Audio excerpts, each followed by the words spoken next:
बहुत ही इम्पोर्टेंट से और मजेदार से कॉन्सेप्ट को क्लियर, क्योंकि ये कॉन्सेप्ट बोर्ड एग्जाम में एज ए क्वेश्चन बार बार पूछा जाता है कि पीएच स्केल क्या होता है और इसकी मदद से आप कैसे बता पाते हो कि कोई भी पदार्थ अम्लीय है या कोई भी पदार्थ क्षारीय है। तो चलो आओ समझते हैं पहले पीएच स्केल के बारे में। तो देखिएगा, ये जो पीएच स्केल होता है जिसे आप यहाँ पर देख सकते हैं, अब ये जो पीएच स्केल है इसकी परास होती है 0 से 14 और 7 जो होता है वो बिल्कुल बीच में आता है। ये उदासीन प्रकृति के बारे में बात करता है। अगर 7 से कम नंबर आता है, जैसे 1 आ गया, 2 आ गया, 3 आ गया, 2.5 आ गया, 3.6 आ गया, ये सब बताता है कि ये जो केमिकल आप ले रहे हो या ये जो पदार्थ की बात कर रहे हो आप, ये अम्लीय प्रकृति का है। अगर ये नंबर 7.1 से लेकर के 14 तक आता है तो ये बताता है कि ये जो पदार्थ है ये कैसा है, क्षारीय प्रकृति का है। तो हमारे लैब में कुछ बहुत बढ़िया से केमिकल्स लिखे हुए हैं। इन केमिकल्स के पीएच हम चेक करेंगे इन पीएच स्ट्रिप्स के माध्यम से, जिसे आप देख सकते हैं कैसी है, ये येलो कलर की है। तो ये क्या करेगी, अपने कलर को चेंज कर लेगी, किसके हिसाब से, पीएच के हिसाब से। तो शुरू करते हैं इस मजेदार एक्सपेरिमेंट को। और घर पर ये एक्सपेरिमेंट बिल्कुल करके नहीं देखना, लेकिन अगर बोर्ड एग्जाम में पूछ लिया तो बिल्कुल इसी तरीके से इसको अच्छे से लिख कर आना है। शुरू करते हैं इस एक्सपेरिमेंट को।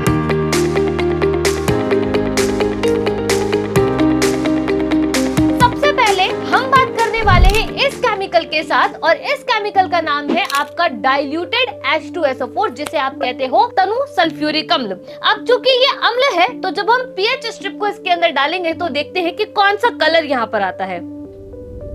और आप देख सकते हैं कि जैसे ही मैंने पीएच स्ट्रिप को इसके अंदर डाला है तो ये जो कलर आया है ये आपका ब्लड रेड कलर आया है। चूंकि ये डाइल्यूटेड है इसलिए ये कलर आपको थोड़ा सा लाइट दिखाई दे रहा होगा, क्योंकि ये जो H2SO4 है इसकी पीएच होती है 1 से 3 के मध्य। तो मैं इसे यहाँ पर रख देती हूँ अच्छे तरीके से, क्योंकि ये येलो से कन्वर्ट हो चुका है रेड के अंदर। अब चलते हैं नेक्स्ट केमिकल के पास, और आप देखेंगे कि ये भी ट्रांसपेरेंट है पर ये भी आपका पीने का जल नहीं है। चेक करते हैं कि ये क्या है। तो ये मैंने लिया है आपका डाइल्यूटेड NaOH, यानी कि प्रबल क्षार। और जैसे ही आप इस पीएच स्ट्रिप को इसके अंदर डालेंगे ये कलर जो है परिवर्तित हो जाएगा, और ये कैसा हो जाएगा, चूंकि ये डाइल्यूटेड है इसलिए आपको नीला दिखाई दे रहा है। वैसे ये कैसा हो जाता है, अगर हम सांद्र लेंगे तो ये बैंगनी रंग का हो जाएगा, क्योंकि इसकी पीएच कितनी होती है, 14 इसकी पीएच होती है, जिसे आप अच्छे से देख सकते हैं। अब चलते हैं नेक्स्ट केमिकल की तरफ, जो कि हमारा कौन सा है, Na2CO3। और Na2CO3 कैसा होता है, ये क्षारीय प्रकृति का होता है। तो चलिए चेक करते हैं इसकी क्षारीय प्रकृति को, कि जैसे ही हम पीएच स्केल को इसके अंदर डालते हैं या पीएच स्ट्रिप को इसके अंदर डालते हैं तो ये क्या हो जाएगी, धीरे धीरे कन्वर्ट होना शुरू करेगी। धीरे धीरे हमें क्या करेगी, कलर देना यहाँ प्रारंभ करेगी।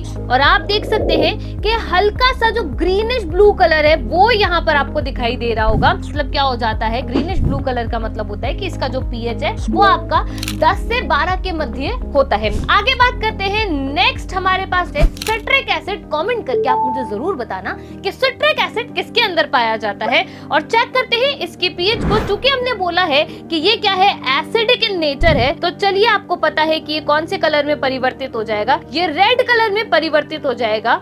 तो हम क्या करें, इसे यहाँ पर रख देते हैं, क्योंकि इसका ये जो रेड कलर है ये बताता है कि इसकी जो पीएच है वो कितनी है, 1 से 3 के मध्य है। नेक्स्ट चलते हैं हम टैप वाटर की तरफ और चेक करते हैं कि हमारे घर में जो पानी आता है उसकी प्रकृति उदासीन होती है, अम्लीय होती है या फिर क्षारीय होती है। तो देखिएगा, अगर ये लाल या नीले में परिवर्तित हो जाए इसका मतलब इसकी प्रकृति अम्लीय या फिर क्षारीय है। लेकिन ये येलो का येलो ही रहा, यानी इसकी जो प्रकृति है वो कैसी हो गई है, उदासीन यहाँ पर हो गई है। तो साथियों, आज के इस एक्सपेरिमेंट से हमने ये समझा कि ये जो पीएच स्केल है ये हमें ये बताता है कि कौन सा पदार्थ अम्लीय है और कौन सा पदार्थ क्षारीय है। तो अगर 7 से कम वैल्यू आती है, यानी आप यहाँ देख सकते हैं कि ये दोनों कैसे हैं, रेड कलर के हैं। रेड कलर बताता है कि एसिडिक इन नेचर है, और ब्लू कलर ये बताता है कि ये बेसिक इन नेचर है। आपका ग्रीनिश ब्लू कलर भी यही बताता है कि ये बेसिक इन नेचर है। तो मजेदार एक्सपेरिमेंट के लिए बने रहिए मेरे साथ। धन्यवाद।